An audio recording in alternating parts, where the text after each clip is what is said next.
welcome everyone. I'm glad there's so many people, so much interest in this event. It's amazing to see so many of you guys coming out and taking time on a Friday night. My name is Andre Belakov. I run a company called Coinberry. Our focus is to provide the most simple, easiest, and secure method for the mass adoption of Bitcoin vis-a-vis the purchasing of Bitcoin for the average individual. So we target the average Joe that's sitting in front of his TV or watching CNN, and he hears about Bitcoin. He wants to acquire a little bit of Bitcoin, a couple $100. We believe that mass adoption is around the corner, and our whole platform and our whole philosophy is catered to providing a service that's easy to use, that's secure to use, and that's simple to use for that target audience.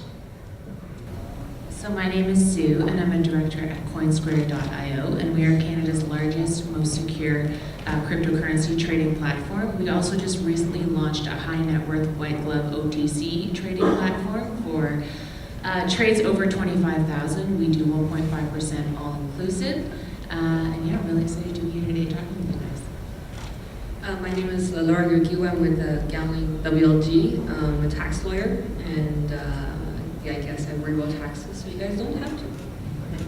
Hello, my name is Austin. I've been selling Bitcoin in some capacity for nearly 5 years now. I've been with Kraken for over 3 years. We're a pretty big Bitcoin exchange. We have Canadian dollars, we have US dollars, Euro, Fiat, and what's the other ones? Yeah, Yen. And we have some other one, I forget. Pounds, British pound sterling. Yeah. So my name is Matt Sabula. I'm the CEO of Cryptiv. At Cryptiv, we build wallet systems for institutions, such as financial institutions. And we also manage our own private portfolio of crypto assets, which we may one day open up to outside private investors if the damn regulators ever let us. My name's Brad Mills. I got into the Bitcoin space because I like to earn Bitcoin by using my graphics cards that I played video games with back in 2011. So first of all, how does one go about buying Bitcoin in Canada? So what are some of the ways that, like, let's say somebody in the audience is super intrigued by what we're talking about, they want to pick up some Bitcoin. So anyone want to take a stab at this, Suzanne? So Coinsquare.io is literally just a measure of getting online, logging an account with us. We'll then put you through a verification process, which includes Equifax. Occasionally, you have to load your driver's license if Equifax can't immediately confirm who you are. And then, it's just a matter of wiring us your money. You can use Interact, Transfer, Bank Draft, or again, if it's a larger amount, you want to wire your funds. Usually that takes about 48 hours for us to process that wire, and then once it's done, it's, basically you can start trading, on our we've got a quick trade platform, or you can also use our high net worth OTC service. And that would be, you would email your quote to concierge@coinsquare.io, and then subsequently you would accept your quote within 10 minutes and then have your coin shortly thereafter. Cool, and then so since we're on the topic of buying cryptocurrencies in Canada, Andre, do you want to kind of touch on maybe what some of the advantages and disadvantages, maybe mostly the advantages of buying on a Bitcoin ATM machine might be?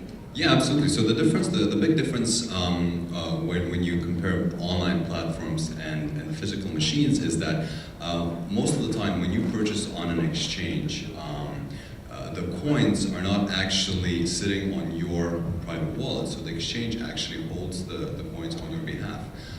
The big difference when you buy Bitcoin at an actual physical machine is that the coins actually Bitcoin gets sent to your private wallet. So the whole philosophy of Bitcoin is to be sort of in control of your finances. So we feel that allowing people to own that Bitcoin and control what they do with it, it gives a very strong advantage to that use case. Of course, there's a use case where people do want to leave their coins on the exchanges. But then you have a big question of, you know, what happens when Bitcoin forks? Who gets the fork? Does the exchange get the fork? Do you get credit for that? So that, you know, all these questions arise. Whereas when you hold coins on your personal wallet, then of course you're secure knowing that if any fork happens, you will get credit for the fork. So there's pros and cons to both. So actually, just really quickly, CoinSquare.io, we actually hold only 5% of our total coin on the exchange. 95% is held in cold storage. So, you know, just with respect to hacking and forking and whatnot, that's not really something, that's sort of something that we really looked at, you know, trying to, you know, mediate out and defend against as best as possible, so. Don't hold your coins on exchanges. It's a disaster. You will get robbed. Disaster. Yeah, it's a disaster. All right, so you run one of the biggest exchanges in the world. So, first question: what's the volume like on Kraken? Let's say over the last day or week. I don't know. It's grown a lot. It's we did a few $1 billion days in the last month, I think. But Okay, so a few $1 billion days. That's a pretty big number. So it was like the highest days. So you've been trading bitcoins for 5 years, right? There's a lot of people in this room who've maybe never even signed up on an exchange. So as somebody signing up on an exchange, Austin, did you have any like pieces of advice? Except for don't do it. No, we have different verification tiers. So if you're just trying to dabble and you have low funding limits, it's not really too high of a barrier to entry from the KYC perspective. But any fiat funding requires basic KYC, identity document, government identity document, and proof of residency, and depending on the jurisdiction, perhaps something else. I think for the lowest level tier for Canadian citizens, it's that's what it would be. The main problem in Canada with buying Bitcoin is just the banking. CoinSquare sounds great because if you can do domestic Canadian transfers, like I don't know, the Interacs and all that. That's great, especially for kind of retail level stuff. The banks here are just atrocious. It's very difficult in Canada, and it's really a shame. I think I mentioned this earlier. Maybe it looks like it's all new people, but it's really a shame because I believe that Canada probably has the most mind share, at least per capita, and maybe even the most crypto. Canada might have more crypto per capita than anywhere on earth, and there's a lot that leads me to believe that. And the banks have just really ruined it because Toronto could have been the Silicon Valley of crypto, and maybe that chance has passed. But solely due to the banking cartel that you guys have. Fighting words.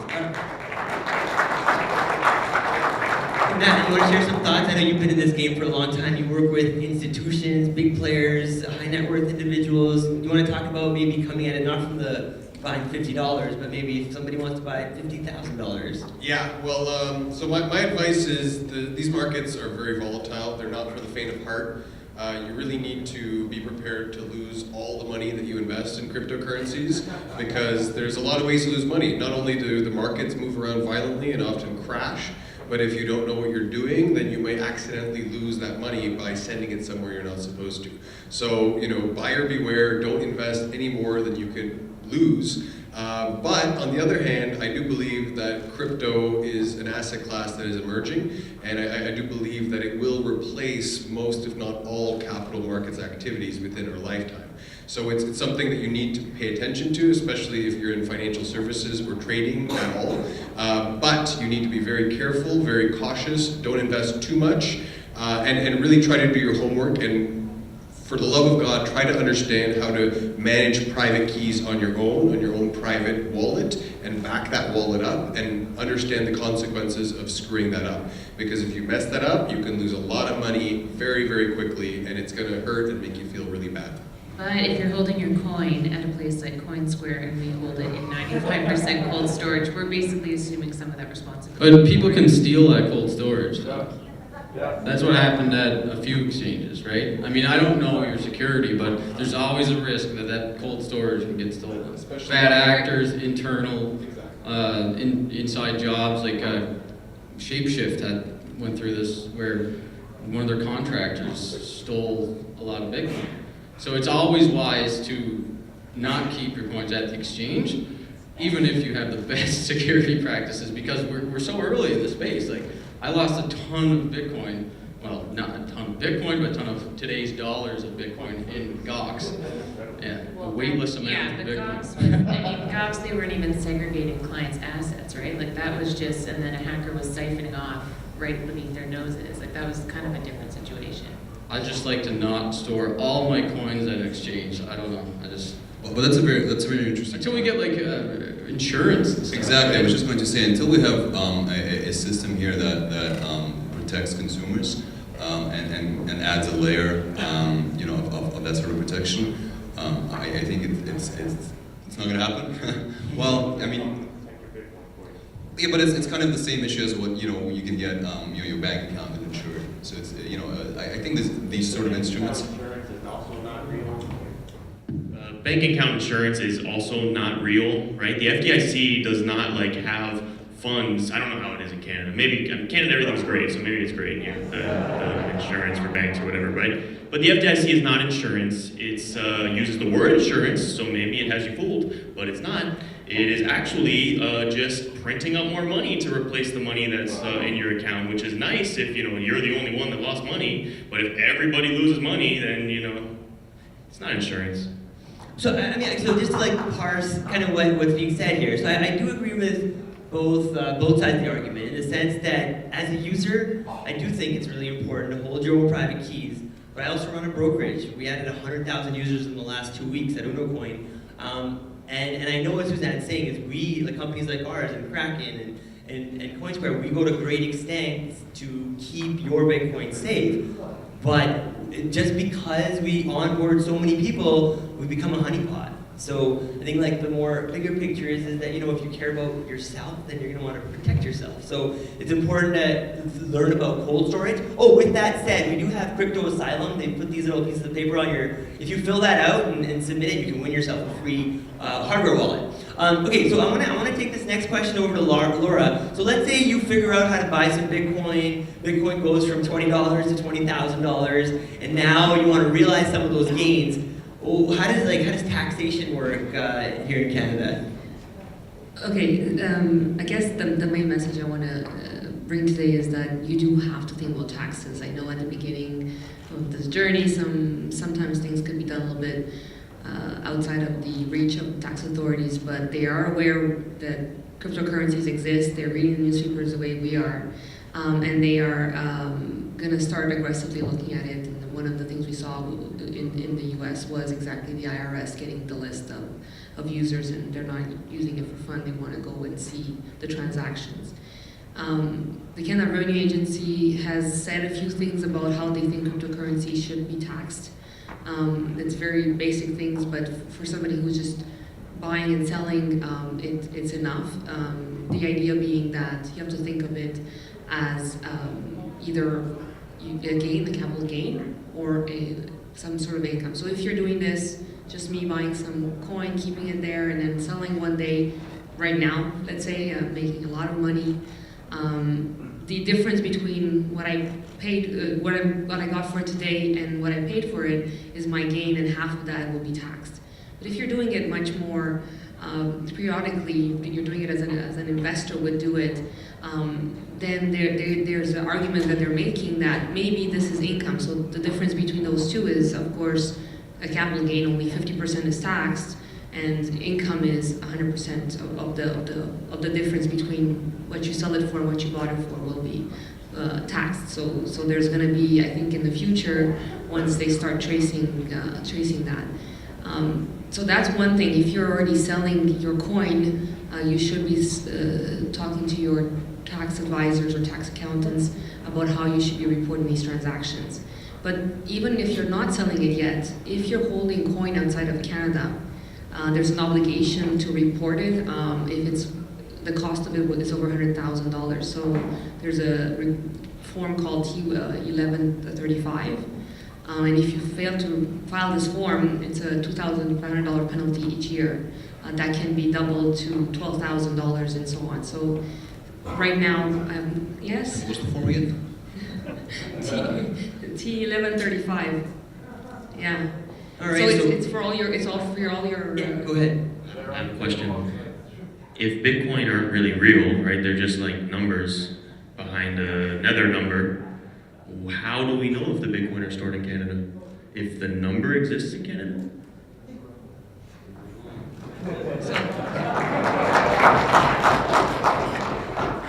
There's a lot of things that we cannot see that actually exist, you know. Not Santa Claus apparently, but a lot of other things.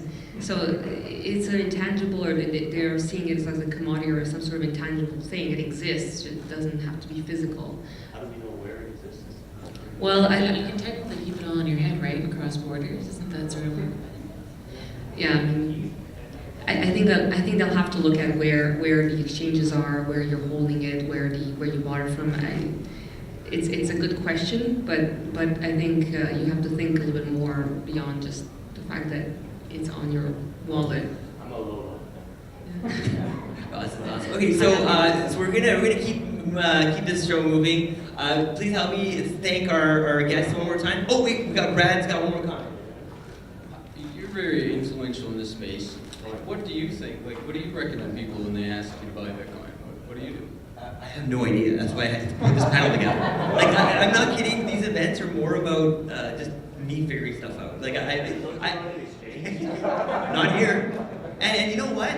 It's hard to say this, but I gotta admit with Austin, I think that, so like I said, I'm Canadian. I want to bring my business to Canada. I have 100 employees in in Bangalore, but not a single one here in Toronto, and it's because the banks, they'll invest in my company, and they have. But, you know, when it comes to banking Bitcoin businesses, even if you follow all the rules, it's like chewing glass. It's very, very difficult, and if you really want to know why I do these events, it's actually to bring attention to that singular point. Because if we don't solve that problem, I have two little daughters at home. I'm afraid that we're not going to be at the front of innovation. We're not going to change the world. We're not going to make it a better place. We're going to just follow the rest of the world. And so, anyways, I'm really passionate about this. So, but anyway, thank you guys very much. Let's keep this moving.